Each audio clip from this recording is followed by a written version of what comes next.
think if you're buying your lemons from a marketplace, from a commercial marketplace, then it's better to really wash them properly by scrubbing hard with salt and baking soda, so that we can get all the chemicals and dust off of the lemons. I, in this case, am not particularly though concerned with that, because these lemons are not store bought, they are from someone's home, and that is why I don't obviously think that they are sprayed with any chemicals or any waxes or anything of that sort.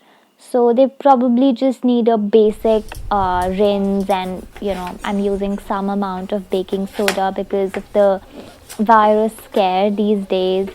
Okay, even if it wasn't for the virus, I would have probably gone and used some amount of baking soda anyways, just maybe to disinfect, for my own, I think, happiness or contentment.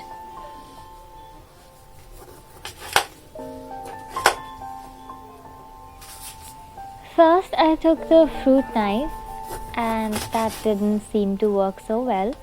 So I tried to take the fish knife, and that didn't seem to work too well either.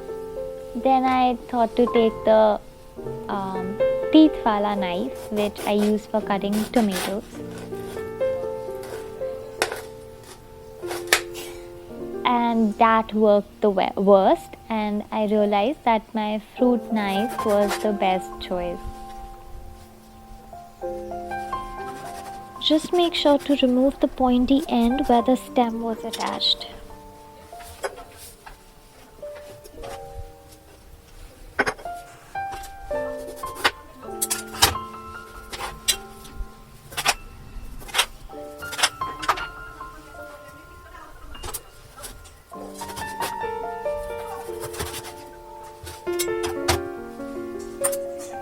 While thinly slicing the lemons, it's important that we de-seed them. It's not that big of a deal, but just I prefer to de-seed them.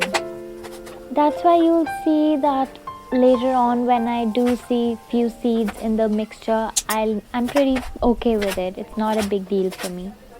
But yes, what is a big deal is that the lemons should be very thinly sliced, so that the honey can seep in and can get mixed with the lemon juice. If you see any bad spots on the lemon, you can just peel that off with the knife.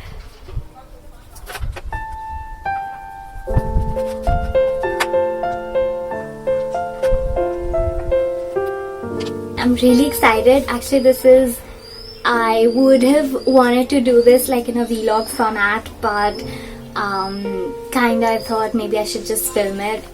It's my first time making the ginger lemon honey preserve, and I'm really excited, and once I'm done with it, I would be so happy.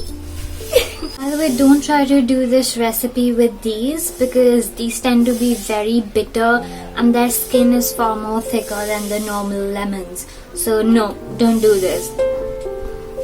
This by far is probably my most favorite step, because it's probably the easiest.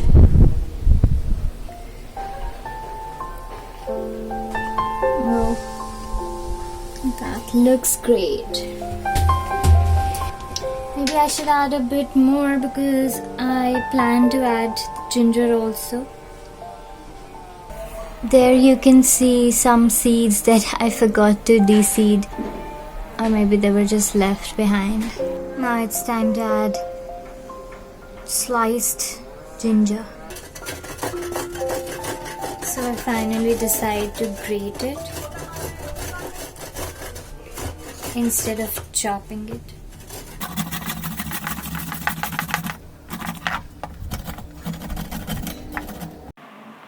You folks can add any amount of ginger which suits your taste buds or needs. Ginger is considered extremely healing for the body and even the throat. Additionally, if you want, you can also add in some crushed peppercorns.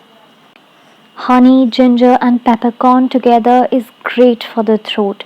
especially during changing seasons or when you're having sore throats or some colds.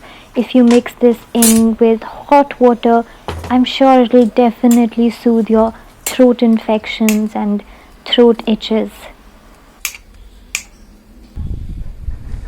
Hopefully, I seem to have chosen the right amount of lemons for a 1 kg jar.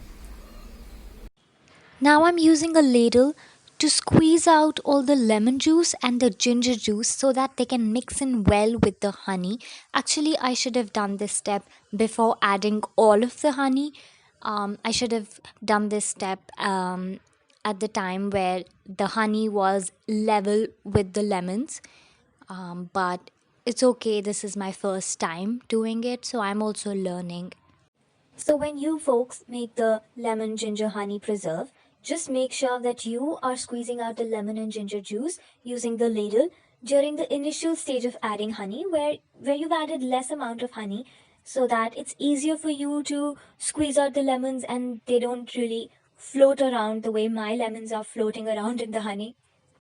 Then you're supposed to store it in a shaded area which doesn't receive direct sunlight or much light at all, and keep it at least for a day or two before using it. And then finally, when you use it, you just squeeze down the lemons with the spoon or a ladle, and so that they can again be encouraged to release their juice. And then, depending on the weather or your mood, you can just drink it with hot water or cold water. This is how I made the honey, lemon, and ginger preserve for the first time, and I think I'm going to make it similarly the next time too. It was fun sharing this recipe with you. If it was fun for you to watch, then let me know by liking the video and commenting below.